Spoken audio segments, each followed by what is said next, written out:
kuba tugize umugisha rero wo kuba mu nzu y'Imana. La privilège que nous avons eu pour être dans la maison du Seigneur. Biradusaba kugira ngo iki gihe tubonye nacyo tugikoreshe neza. Ça nous demande, ça nous stimule de bien utiliser le temps que nous avons eu à ce moment. Kubera ko kitazahoraho. En fait, c'est le moment qui se présente une fois. Nakomeje kwitegereza mu nzira ngenda. Là où j'ai passé, j'ai essayé d'observer aux alentours. Hari icyo nabonye. J'ai pu trouver quelque chose. Ndetse ngeze hano muri rusengero hari icyo nabonye. Même lorsque je suis arrivé ici à l'église, j'ai pu voir quelque chose. Quand j'ai essayé d'analyser en profondeur, j'ai pu constater que ça nous montre le moment où nous vivons. Nous sommes proches de la fête de Noël.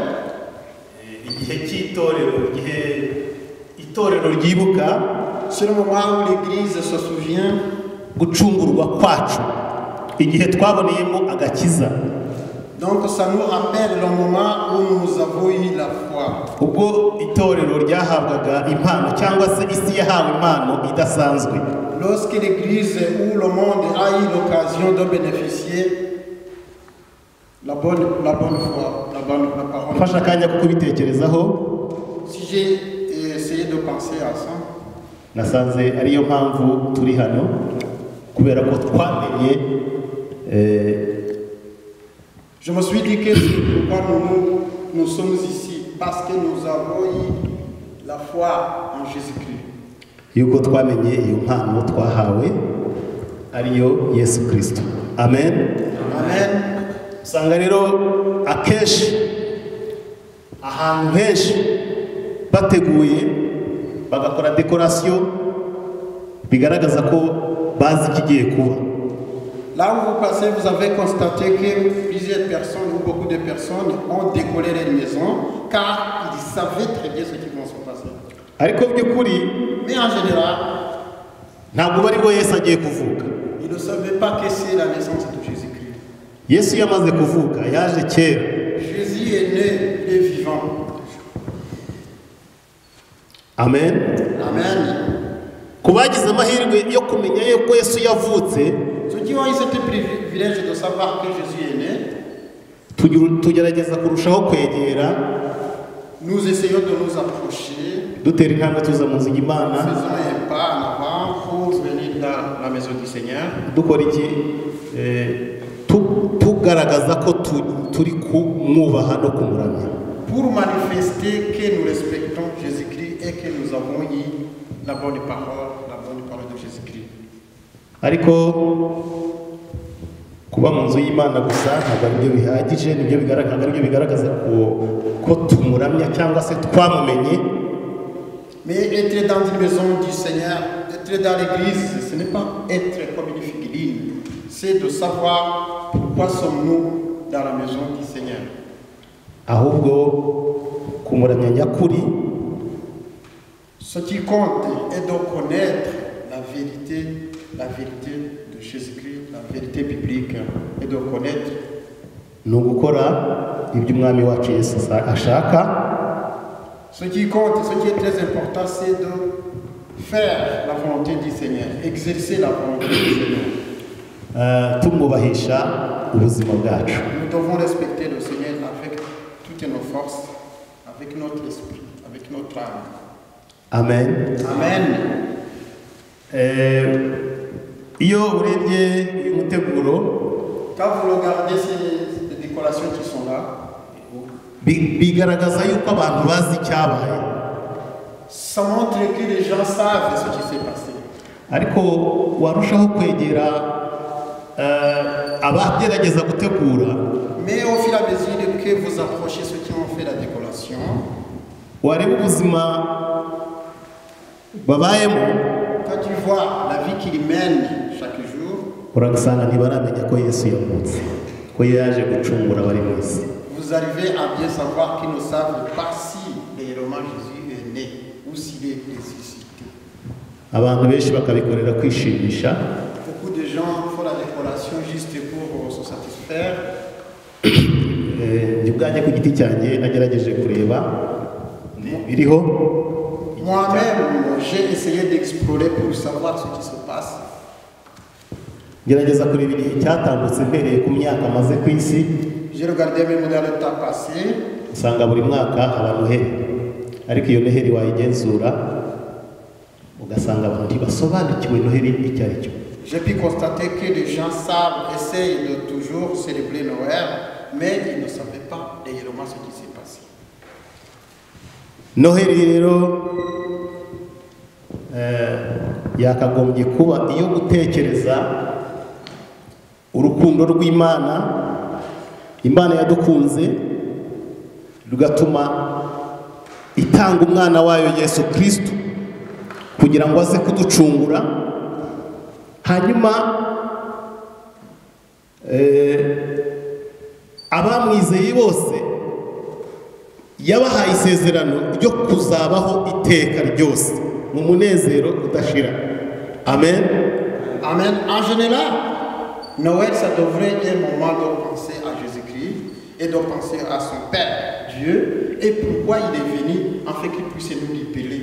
Et que ceux qui croient à lui puissent bénéficier de la vie éternelle.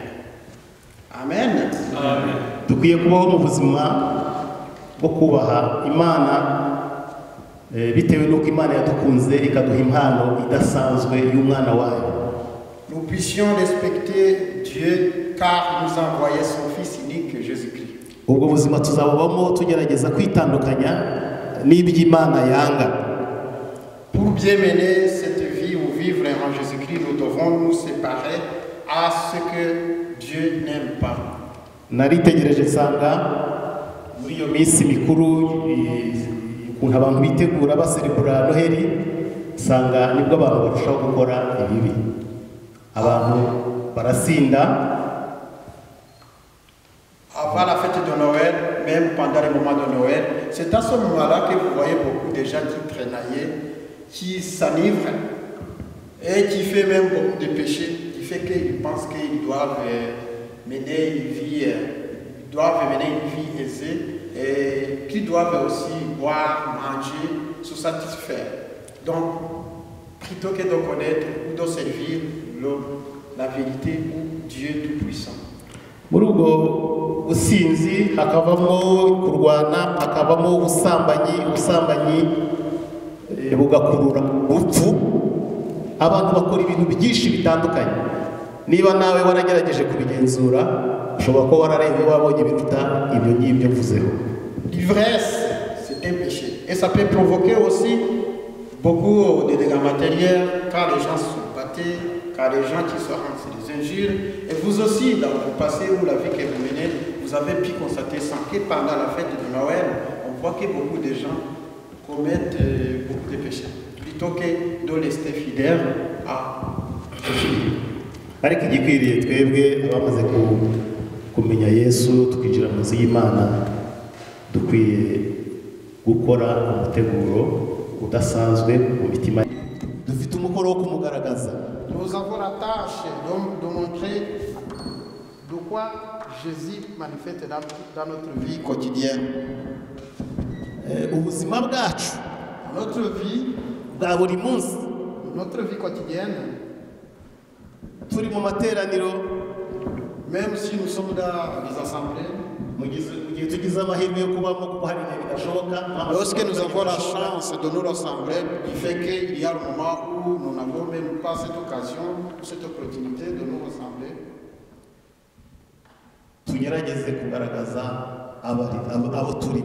Devons-nous essayer de montrer qui sommes-nous, Tutari mu rusengero, même si nous ne sommes pas à l'église, turi mu buzima busanzwe mu kazi aho dukora, lorsque nous sommes dans la vie quotidienne ou dans un milieu de travail ou dans les écoles, turi mu miryango yacu, lorsque nous sommes en famille, dekorasiyo dukwiye gukora yo kugaragaza urukundo rw'Imana. la décoration que nous puissions faire, c'est de manifester l'amour du Seigneur.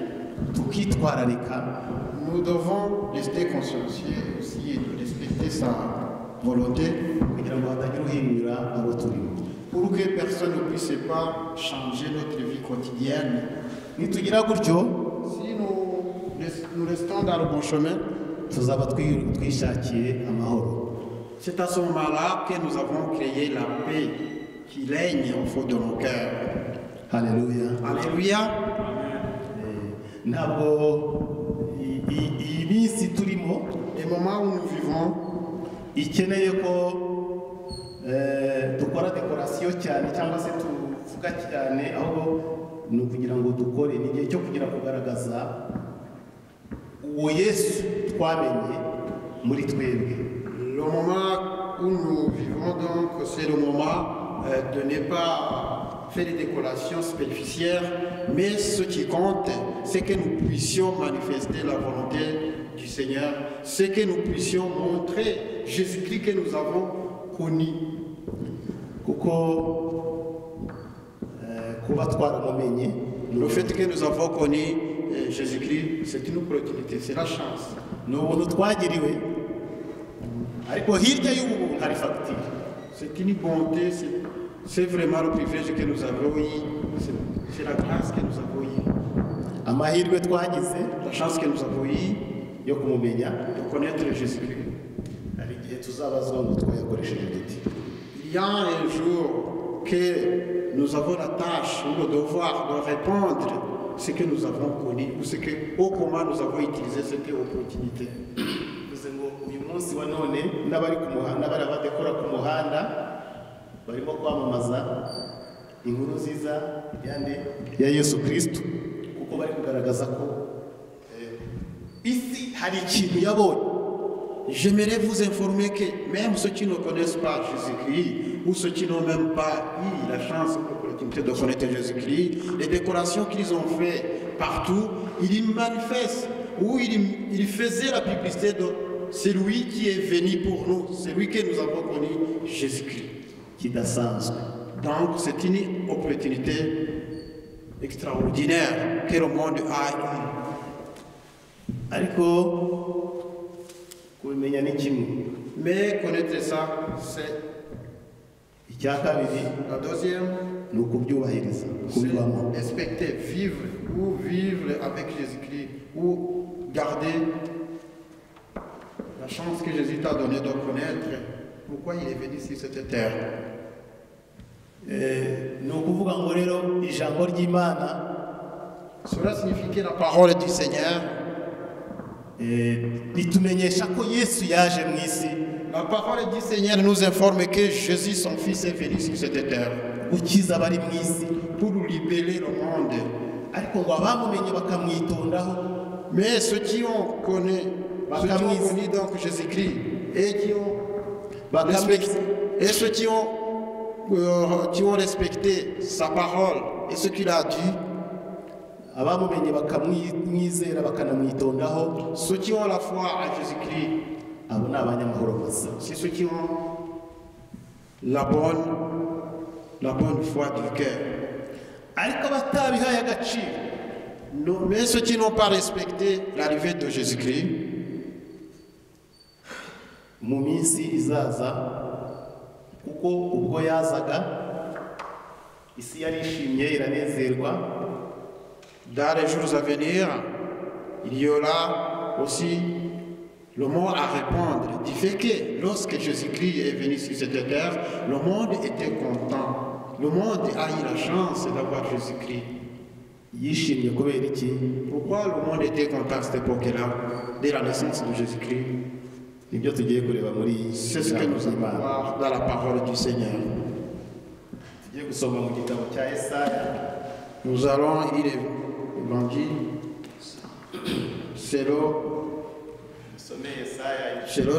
Isaïe, chapitre 9.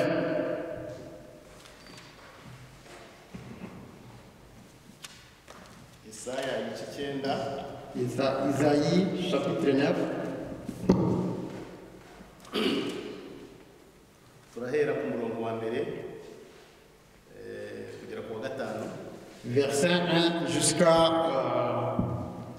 5. ndasoma mu kinyarwanda. Il va essayer de lire en Kinyarwanda. umudufasha gusobanura nawe araza kubi. On va aussi traduire. Jewe mfite akabazo k'amaso nifashisha telefone ndiyo ndi gusoma ntihagire uwo bigusha. Amen. Yesaya igice cya Isaïe chapitre 9, versets 1 jusqu'à 5. Les peuples qui marchent dans les ténèbres voient une grande lumière. Ceux qui habitent le pays de l'ombre de la mort, une lumière resplendit tirant le peuple nombreux, qui lui accorde de grandes joies. Il se réjouit devant toi, comme à se réjouir à la maison. Comme on poussait des cris de l'allégresse ou partage une bonté, car le genre qui poursuit sur lui le bâton qui frappe son dos, la verge de celui qui la prime, qui le brise comme à la journée de Média, car toutes les chaussures qu'on porte dans la main et tout vêtement guéri, roulé dans le sang. Personne se sont livrés aux flammes pour être dévorés par le feu, car un enfant nous est né, un fils nous est donné, et la domination repose sur ses épaules. On l'appelait admirable, conseiller, Dieu puissant, Père éternel, Prince de la paix. Amen. Amen. Kanani nsubire mu Kinyarwanda. Je vais lire en Kinyarwanda. Abantu bagenderaga mu mwijima babonye umucyo mwinshi, abari batuye mu gihugu cy'igicucu cy'urupfu babiriwe n'umucyo. Wagwije ishyanga, wahongereye ibyishimo bishimira imbere yawe ibyishimo nk'ibyo mu isarura, nk'iby'abantu bishima bagabanya iminyago, kuko umutwaro bamuhekeshaga n'ingegene bamukubitaga mu bitugu n'inkoni y'uwamutwazaga igitugu, wabivunnye nko kuri wa munsi w'Abamidiyani. Ibyuma by'abafite intwaro bari babifurebye mu ntambara byose, n'imyenda igaraguwe mu maraso bizaba ibyo gutwikwa bibe nk'inkwi zo mu muriro. Nuko umwana yatuvukiye, duhawe umwana w'umuhungu, ubutware buzaba ku bitugu bye, azitwa igitangaza, umujyanama, Imana ikomeye, Data wa twese uhoraho, umwami w'amahoro. Amen. Amen. Haleluya. Alléluia. Amen. Twumvishije impamvu yatumye Yesu aza mu isi. Nous avons écouté la cause primordiale, ce qui a fait que Jésus était venu sur cette terre. Icyatumye Yesu aza mu isi nuko isi yari icuza umwijima. Mbere yuko aza, isi yari icuza umwijima. Ce qui a stimulé Jésus de venir sur cette terre, c'est que la terre était sombre. Kubera urukundo rw'Imana, Imana ireba isanga tudakwiye gukomeza kuba mu mwijima. Par l'amour du Seigneur, Dieu avait voulu que nous ne devons pas rester dans cette ambiguïté. yohereza Yesu Il a envoyé son Fils unique Jésus kugira ngo aze atumurikire afin qu'il puisse être notre lumière, tuve mu mwijima. pour que nous puissions sortir dans cette ambiguïté, dans cette assombreté. Ushatse kureba urugero rw'umwijima, Si vous voulez regarder un exemple tuzimije amatara ho gatoya d'obscurité, si nous allons éteindre, wareba uko bigenda. vous pouvez voir comment ce qui va se passer. nta muntu n'umwe wishimira kuba mu mwijima. Personne n'est pas content de vivre dans la sombre. hano muri iri teraniro hari umuntu aho Dans cette assemblée, il y a quelqu'un qui veut vivre dans un milieu sombre, ubwo nta n'umwe wifuza kuba mu mwijima. comme s'il n'y a personne qui a envie de rester dans un milieu sombre. bivuze ko umucyo ufite akamaro. Donc cela signifie que la lumière est très importante. bishatse kuvuga ko Yesu ubwo yazaga rero yaziye igihe. Cela signifie que l'arrivée de Jésus-Christ était vraiment un bon moment. ubwo Yesu yazaga ubuzima bwarahindutse. Lorsque Jésus-Christ est venu, la vie a complètement changé. ngo abari mu mwijima bose bagize gute baviriwe n'umucyo. Ceux qui vivaient dans un milieu sombre, ils ont eu la lumière, ils ont eu la joie. ngo uwagwije ishyanga ngo wabongereye ibyishimo ngo bishimira imbere yawe ibyishimo nk'ibyo mu isarura. Les personnes opprimées ont eu aussi la joie, comme s'ils ont eu la bonne récolte. igihe Yesu yari amaze kuvuka, abantu bari babayeho nabi, babayeho mu buzima bubi. À la naissance de Jésus-Christ, avant la naissance de Jésus-Christ, les personnes étaient opprimées. Et quand à la naissance de Jésus-Christ, ils ont eu la joie, comme s'ils ont eu la bonne récolte. bishima nk'abantu bavuye gusarura igihe cy'isarura, abakuriye mu cyaro aho bahinga. Souvenez-vous, ceux qui ont été nés dans les campagnes, vous savez, pendant l'agriculture, après quand vous attendez la récolte, pendant la récolte, les gens sont contents. nivuga isarura barabyumva cyane. Quand je dirais la récolte, je pense que vous êtes censé de bien connaître ça. iyo umuntu ari gusohora imbuto agiye kubiba, Lorsque vous allez semer les graines, ntabwo aba yishimye, il n'est pas content. ntabwo yishima cyane nubwo yishima ari gusarura, areba umusaruro w'imbuto. On ne peut pas comparer, c'était vraiment cette chance, c'était joie de s'aimer. Ce n'est pas la même joie que quand vous allez récolter. Quand vous voyez que la récolte, que les graines sont mûres. iyo imbuto yejeje, Quand les graines sont mûres, c'est à ce moment-là que vous ressentez vraiment la joie. Après, ubwo rero igihe Yesu yazaga ngo abantu barishimye cyane, baranezerwa. icyatumye bishima nuko hari umwijima, none babonye iki? Babonye umucyo. quant à l'arrivée de Jésus-Christ, les gens ont été contents comme si c'est la période de récolte. Il fait que ceux qui vivaient dans un milieu sombre, donc ils ont eu la lumière. Jésus était la lumière. bivuze ngo aho Yesu ari ubuzima burahinduka. Là où Jésus se présente, la vie change. utasekaga araseka, Ce qui n'arrive même pas à mener une sourire peut aussi sourire. utavugaga akavuga Ce bibaye qui n'arrive ngombwa, pas à parler peut aussi parler. utaryaga ararya, Ceux qui n'ont pas mangé, ils mangent à leur faim. kuko Yesu yaje kuzana ibyishimo mu isi. Car Jésus nous a amené la joie. niyo mpamvu rero dukwiriye kumwakira. C'est pourquoi la réception, nous devons accueillir Jésus-Christ dans nos cœurs kugira ngo adufashe kubaho pour neza. qu'il puisse nous aider à vivre. niba wifuza kubaho mu buzima bwiza, Si vous voulez mener une belle vie, mwegere. approchez Jésus. umwe yaravuze ngo nimumwegere, niwe buye ryanzwe n'abubatsi. Quelqu'un a dit que vous pouvez s'approcher à Dieu car c'est la pierre angulaire. ariko ryahindutse rikomeza imfuruka. C'est la pierre angulaire. Alors que les constructeurs ont rejeté cette pierre, alors que c'était une pierre angulaire.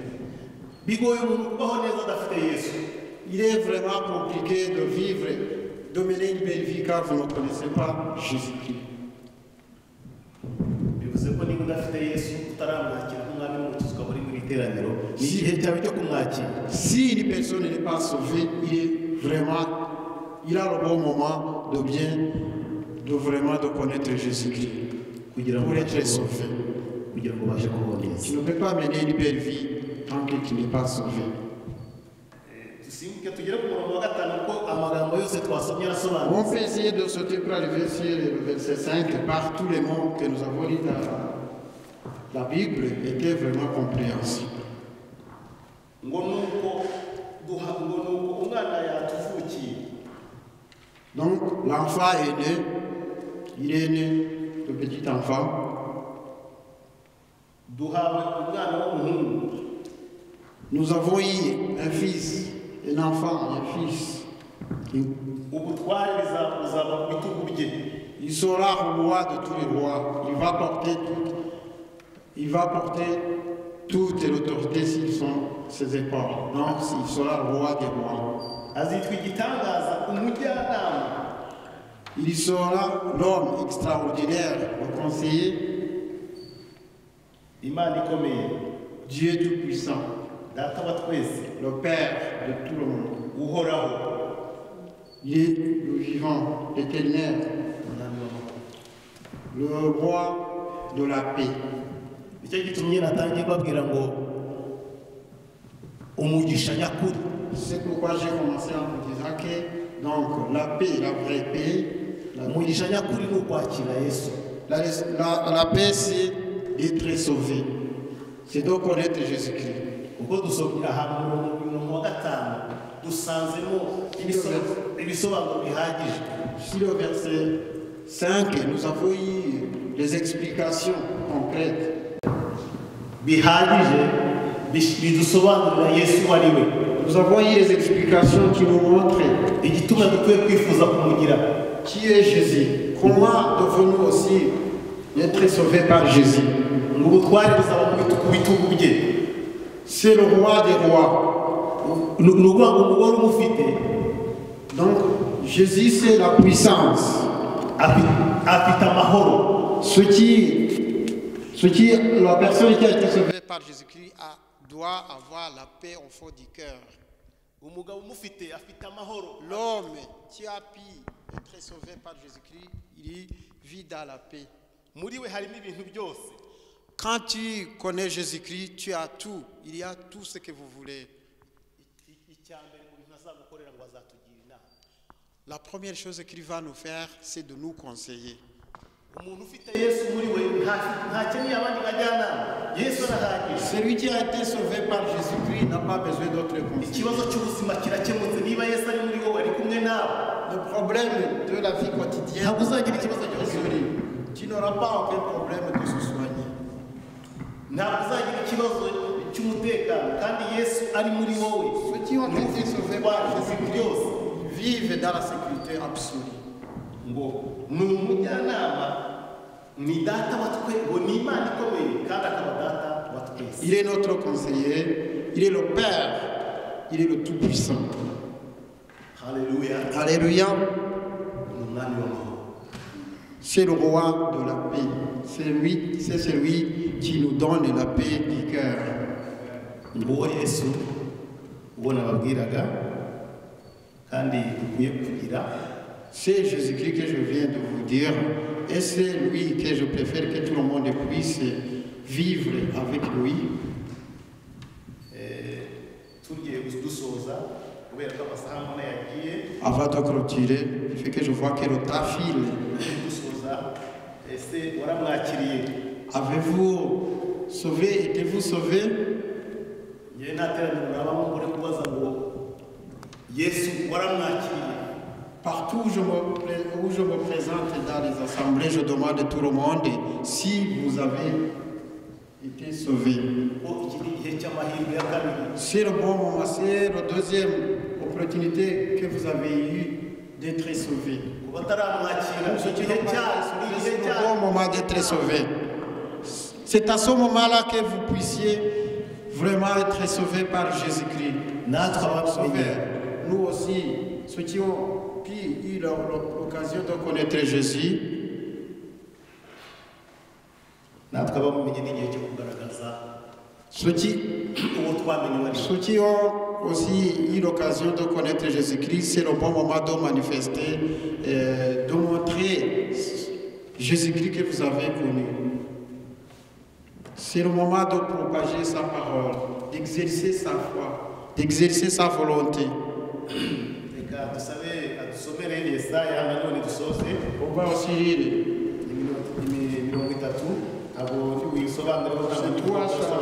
Trois versets que nous avons lus dans Isaïe. Isaïe, chapitre 16, verset 16. Chapitre 1, verset 16 jusqu'à 19.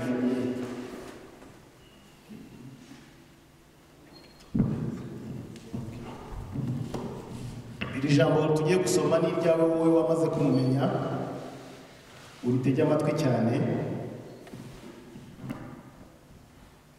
Levez-vous, purifiez-vous, ôtez de devant mes yeux la méchanceté de vos actions. Cessez de faire le mal. Apprenez à faire le bien. Recherchez la justice. Protégez l'opprimé. Faites droit à l'orphelin. Défendez la veuve.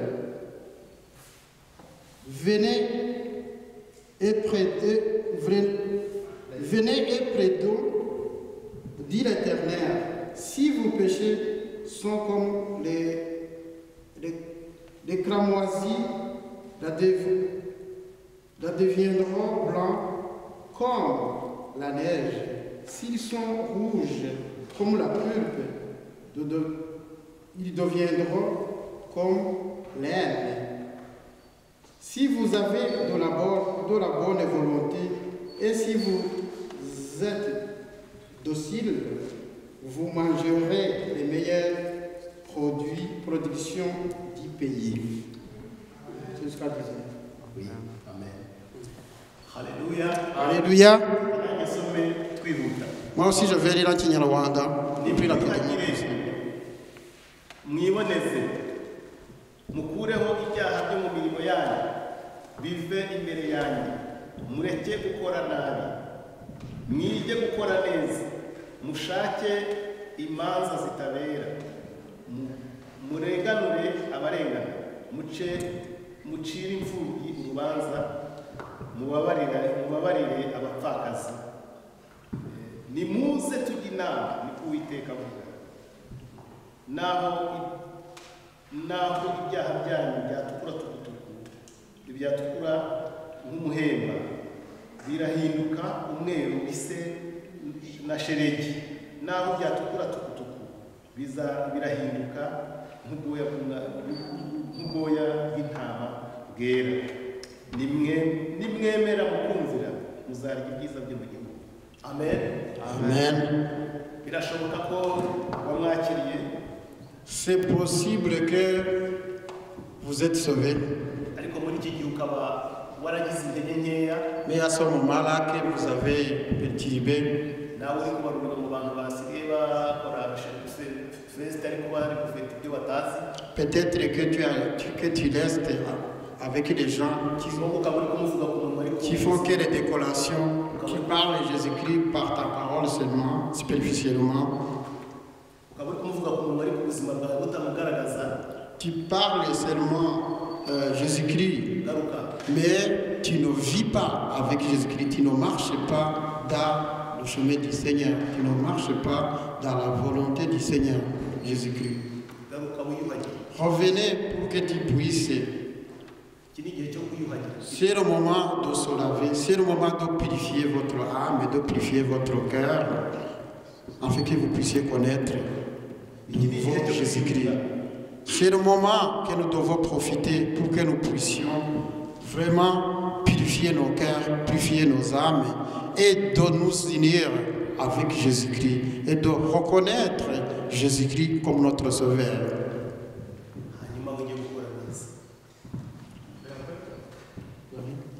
hanyuma nige gukora neza.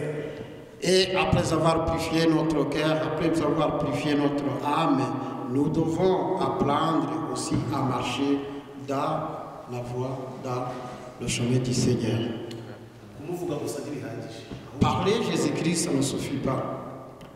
Uhuza ubuzima bwacu n'ibyo tuvuga n'ibyo tudekora, tugaragaza ubuzima bwacu bwo butangire kugaragaza Yesu twamenye. Uwo niwo mukoro dufite. Le devoir que nous disposons, c'est de propager la parole du Seigneur, c'est de parler de Jésus, c'est de vivre et mener une vie vraiment qui représente que nous sommes sauvés, que nous connaissons Jésus comme notre Sauveur, comme le Fils unique de Jésus-Christ.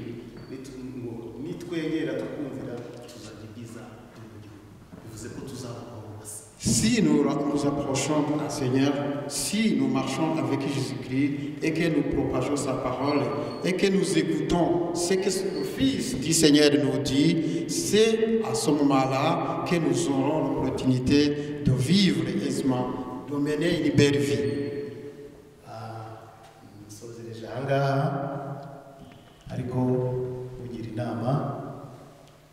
Je peux clôturer ici, mais je te conseille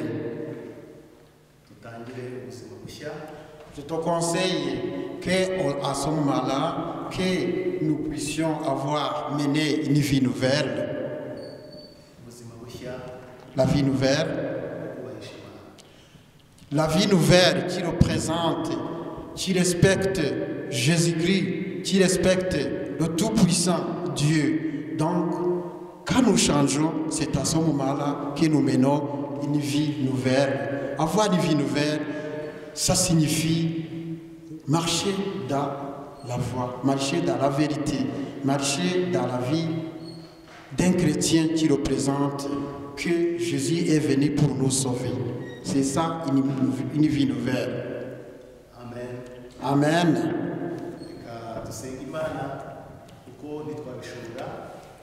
Nous allons prier, Seigneur, car nous ne sommes pas capables de marcher dans la vérité.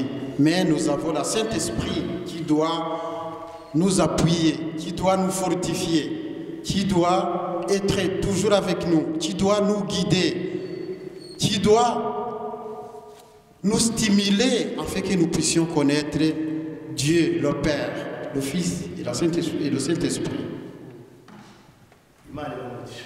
Que Dieu vous bénisse.